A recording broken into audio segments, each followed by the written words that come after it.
예수를 잡은 자들이 그를 끌고 대제사장 가야바에게로 가니 거기 서기관과 장로들이 모여 있더라. 베드로가 멀찍이 예수를 따라 대제사장의 집들에까지 가서 그 결말을 보려고 안에 들어가 하인들과 함께 앉아 있더라. 대제사장들과 온 공회가 예수를 죽이려고 그를 치릴 거짓 증거를 찾으매 거짓 증인이 많이 왔으나 얻지 못하더니 후에 두 사람이 와서 이르되 이 사람의 말이 내가 하나님의 성전을 헐고 사흘 동안에 지을 수 있다 하더라 하니 대제사장이 일어서서 예수께 묻되 아무 대답도 없느냐 이 사람들이 너를 치는 증거가 어떠하냐 하되 예수께서 침묵하시거늘 대제사장이 이르되 내가 너로 살아계신 하나님께 맹세하게 하노니 내가 하나님의 아들 그리스도인지 우리에게 말하라. 예수께서 이르시되 내가 말하였느니라. 그러나 내가 너희에게 이르노니 이후에 인자가 권능의 우편에 앉아 있는 것과 하늘 구름을 타고 오는 것을 너희가 보리라 하시니 이에 대제사장이 자기 옷을 찢으며 이르되 그가 신성모독하는 말을 하였으니 어찌 더 증인을 요구하리요. 보라 너희가 지금 이 신성모독하는 말을 들었도다. 너희 생각은 어떠하냐 대답하여 이르되 그는 사형에 해당하니라 하고 이에 예수의 얼굴에 침뱉음에 주먹으로 치고 어떤 사람은 손바닥으로 때리며 이르되 그리스도야 우리에게 선지자 노릇을 하라. 너를 친 자가 누구냐 하더라. 베드로가 바깥들에 앉았더니 한 여종이 나와 이르되 너도 갈릴리 사람 예수와 함께 있었도다 하거늘 베드로가 모든 사람 앞에서 부인하여 이르되 나는 내가 무슨 말을 하는지 알지 못하겠노라 하며 안문까지 나아가니 다른 여종이 그를 보고 거기 있는 사람들에게 말하되 이 사람은 나사렛 예수와 함께 있었도다 하며 베드로가 맹세하고 또 부인하여 이르되 나는 그 사람을 알지 못하노라 하더라. 조금 후에 gat에 섰던 사람들이 나와 베드로에게 이르되 너도 진실로 그 도당이라 내 말소리가 너를 표명한다 하거늘 그가 저주하며 맹세하여 이르되 나는 그 사람을 알지 못하노라 하니 곧 닭이 울더라. 이에 베드로가 예수의 말씀에 닭 울기 전에 내가 3번 나를 부인하리라 하심이 생각나서 밖에 나가서 심히 통곡하니라. 하나님이 저를 볼 때 제가 아직 부족하니까 아직 얘가 준비가 안 됐구나 그렇게 생각을 하셨는지 군에 들어갈 때 사실 저는 들어갈 때부터 들어간 둘째 날부터 모든 저와 함께 있었던 사람들이 쟤는 기독교인이야 하고 알게 됐었어요. 사실 그런데 이렇게 가게 되면은 사람이 좀 숨기게 될 수도 있잖아요. 그렇죠? 뭔가 이렇게 모를 고참들의 그런 어떤 갈굼에서 떠나기 위해서 피하기 위해서 내가 기독교인이라는 걸 숨기고 싶어 하게 될 것 같은데 저는 간 날부터 돌아오는 날까지 그냥 말 그대로 쟤는 교회 다니는 애 이렇게 아예 찍혔었어요. 그래서 소위 말해서 나쁜 짓을 못 하고 다니는 거죠. 너는 빠져 이렇게 되는 거예요. 나쁜 짓 하러 다닐 때 저는 꼭 항상 이렇게 빠져야 돼요. 왜냐면 기독교인이니까 교회 가서 피아노 쳐야 되고 성가대 지휘해야 되고 저는 안 데려가죠. 감사한 얘기죠. 어린 시절부터 부담 갖고 있었던 부분이기도 해요. 사실은 여러분들이 그냥 웃으면서 얘기를 듣지만 목사 아들의 제일 큰 부담감이 너 목사 아들이잖아 이런 거. 학교에서도 너 아버님 목사니까 우리 아내는 보니까 그 조그만 그런 어떤 시골 동네에 있었다 보니까 동네 사람들이 다 알아요. 동네 사람들이 다 목사 딸. 그러니까 뭘 못해요? 나쁜 짓을 못해요. 나쁜 짓을 어떻게 좀 이렇게 숨어서 하고 싶은데 할 수가 없는 거예요. 여러분이 생각했을 때 내가 예수 그리스도의 사람, 그리스도인이라는 사실을 우리가 늘 고백하는 것이 자랑스럽고 기쁜지 아니면 그것을 숨기고 싶으신지 한번 오늘 이 시간 말씀을 통해서 우리가 생각을 해봤으면 좋겠습니다. 베드로의 이 부인을 같이 우리가 나누면서 예수 그리스도를 시인하고 사는 것이 얼마나 중요하고 또 그분이 우리의 삶의 주인이라는 사실이 늘 고백될 수 있도록 우리가 반드시 살아야 될 줄로 믿습니다. 오늘 58절의 시작에 보니까 베드로가 예수님을 쫓아갔습니다. 이유는 일의 전말을 알고 싶은 거예요. 도대체 어떻게 돼가고 있는 걸까? 따라갔는데 그 장면이 너무 끔찍한 거예요. 오늘 말씀에 보니까 이 장면이 너무 끔찍해요. 이제 여차여차해서 막 사람들이 뭐 갑론을박하고 예수님을 어떻게든지 죽이려고 얘기를 하는데 잘 걸려들지가 않는 거예요. 그러다가 대제사장이 네가 하나님의 그리스도냐? 네가 하나님의 아들 그리스도냐? 라고 묻을 때 예수님이 드디어 입을 열었습니다. 그동안은 이제 아무 말도 안 하시다가 네가 말하였다. 그리고 심판에 대해서 얘기하십니다.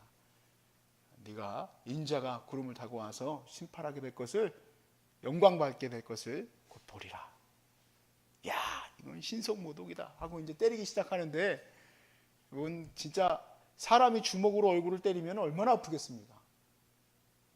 주먹으로 막 때리고 뺨을 때리고 침을 뱉고 그러면서 사람들이 낄낄대고 누가 때렸게 그러면서 막 얼굴에 피범벅이 되고 그러는 장면을 지금 베드로가 보고 있는 거예요. 이야, 큰일이다.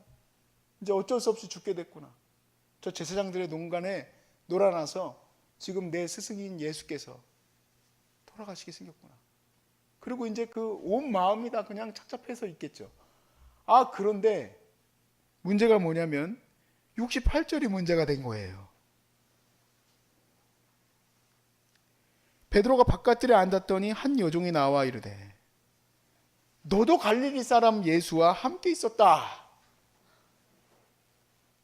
그러면 이게 뻔한 것 아닙니까? 이제 자기도 그 같은 도당이다 보니 분명히 예수님처럼 자기 선생처럼 붙잡혀 가서 매맞고 지금 자기도 죽게 생겼으니 거기에서 아니야 이렇게 말할 수밖에 없겠죠. 그 죽음의 위협 앞에서. 사실 우리는 우리 자신에 대한 얘기를 조금 나눴었습니다. 내 자신의 쾌락을 위해서 예수 그리스도를 믿는 것도 숨기고 또 내 유익을 위해서 내가 유익함을 얻어야 되기 때문에 그걸 숨기는 사람들도 있고 또 사회생활하기가 좀 힘드니까 그걸 숨기려고 하는 사람들도 있어요. 그런데 이 베드로는요 그 정도의 상황이 아닙니다. 지금 자기의 눈앞에서 예수님이 매맞고 있는 것도 보았고 근데 그 정도는 해야지 베드로가 아마 부인했을 거예요. 그 정도 아니었으면은 베드로도 아마 베드로 성경에 다혈질이지 않습니까? 베드로가 나는 예수 믿는 사람이라고 예수 믿는 사람이 아니라 예수의 제자라고 이렇게 얘기했겠죠. 근데 막 그냥 그 앞에서 완전히 얼굴이 박살이 나고 있는 것을 보니까 무서워서 자기는 모른다 3번이나 부인했어요. 하나님께서 우리를 어떻게 생각하실까요? 하나님은 우리를 머리털까지 세신 바 되었다 하셨습니다. 그만큼 우리를 사랑하시고 우리를 아끼신다 이 얘기예요. 주님이 우리를 모른다 하지 않으세요. 어느 순간까지 그렇게 예수님께서 얼굴이 완전히 박살이 나고 침뱉음을 당하는 순간까지도 하나님 아버지가 예수께서 매맞고 계시는 것을 모르는 게 아니라는 얘기예요. 내가 이렇게 아픈 것을 우리 아버지가 모르실까? 아니요, 주님은 아세요. 예수님은 그 삶 속에서 아버지의 은혜를 계속 누리고 계시는 거지만 지금 베드로는 그것을 누릴 수가 없는 거죠. 자기 혼자 있는 것 같은 거죠. 자기를 지켜줄 수 있는 것이 아무것도 없다고 생각할 수밖에 없는 거죠. 그러니까 우리는 어떤 상황 속에서 아주 약한 상황 속에서도 하나님이 없다는 사람들이 될 수 있는 거예요. 조금만 아파도 하나님이 없다고 할 수 있는 상황이 벌어질 수 있는 거예요. 조금만 어려워져도 아이고 하나님은 나 도와주시지 않는다. 주님이 무슨 주님이냐 하고 말할 수도 있게 되는 거예요. 이전에 부목사로 섬길 때 담임 목사님이 참 특이한 일을 하나 하시는 걸 제가 보았어요. 이렇게 완전히 거의 코마 상태에 빠져 있는 그 환우들을 이렇게 찾아가셨을 때 성도님들 중에 옆에 가셔서 귀에다 대고 그러시는 거예요. 아무개 집사님, 예수님 사랑하시죠? 꼭 그걸 확인을 하세요. 가시면 예수님 사랑하시죠? 예수님이 우리 아무개 집사님 사랑하는 거 아시죠? 그러면은 코마 상태니까 대답을 못 해야 되잖아요. 너무 신기하게도요 대답을 해요. 그 알아듣지 못할 말로 아멘이라고 얘기를 해요. 제가 그 다음부터 배워서 우리 여기 계시는 분들은 거의 제가 그런 일을 하고 있는 걸 모르시겠지만 왜냐면은 호스피스에 가시거나 그랬을 테니까 거기에 가셨을 때 제가 꼭 그거를 해요. 아무개 집사님 예수님 사랑하시는 거 아시죠? 그러면요 분명히 그 시간까지 아무것도 못했던 그 딸이 그 아들이 대답을 해요. 아멘 그래요. 다 놀래요. 거기 옆에 있던 보호자들이. 우리 그리스도인들은 그 모든 마지막 순간까지도 주님의 은혜 안에 있음을 여러분 고백하실 수 있으시죠? 그렇게 고백할 수 있기를 바랍니다. 좋아진 상황도 주님이 함께 하시는 것이고 아닌 경우도 하나님이 함께 하시는 경우인데 우리는 아니면 하나님이 아닌 거다 그렇게 생각할 수도 있습니다. 우리가 어떨 때는 아이고 이 자식이 하나님이 주신 자식일까? 그거 가지고 원망하는 사람들도 있고, 어떤 직장에 가서는 이게 무슨 하나님이 나에게 보내주신 직장인가? 그거 가지고 원망하는 사람도 있고, 심지어는 부부의 연을 맞게 해주신 하나님의 은혜를 선서까지 했는데도 불구하고 하나님께 원망하는 사람들도 있어요. 다 뭡니까? 주님을 부인하는 자요, 주님을 내 삶에서 인정하지 않는 자들입니다. 내 모든 삶 속에 주님은 함께 하시고 내 머리털까지 세신 바 되신 하나님의 섭리가 함께 있음을 우리가 고백할 수 있기를 원합니다. 주님이 말씀 속에서 이렇게 얘기해요. 나를 시인하는 자는 나도 너희들을 시인하리라. 너희들이 그런 상황 속에서 나를 시인했기 때문에 나도 너를 시인하리라. 근데 너희가 나를 부인하면 나도 너 모르는 사람이다 이거예요. 나도 너 모르는 사람이다. 그런데 어떻게 해야지 주님을 온전히 시인하며 나갈 수 있을까? 제가 이 말씀을 준비하면서 가만히 멈춰서 생각을 했어요. 어떻게 해야지 우리가 극한 상황 속에서도 주님이 시인되는 삶을 살 수 있을까? 그렇구나. 그건 갑자기 어느 날 시인한다고 되는 것이 아니라 매 삶 속에서, 모든 순간 속에서 주님이 시인되는 훈련이 돼야 우리가 어떤 상황 속에도 시인할 수 있지 않겠습니까? 모든 시간 속에서. 주님이 이 3번 부인했던 베드로를 다시 시작시키십니다. 처음부터. 참 그 장면이 처음 베드로를 만났던 장면과 똑같아요. 고기 잡는 데에서 다시 불러내셔서 네가 나를 사랑하느냐 3번 확인하시고 그럼 됐다. 다시 주님의 길을 찾아가는데, 사도행전의 역사를 다시 보게 됐을 때 베드로가 이전에는 아마 부인했겠지만 다시 그 공회에 잡혀 들어가게 돼요. 요한과 함께. 그리고 거기서 매까지 맞고 협박까지 당해요. 너 그리스도를 가르치지 마라. 우리가 어찌 보고도 그런 것을 전하지 않을 수 있으리요. 오히려 더 강력하게 주님의 사역을 감당해 나갑니다. 어떻게 이런 일이 가능할까요?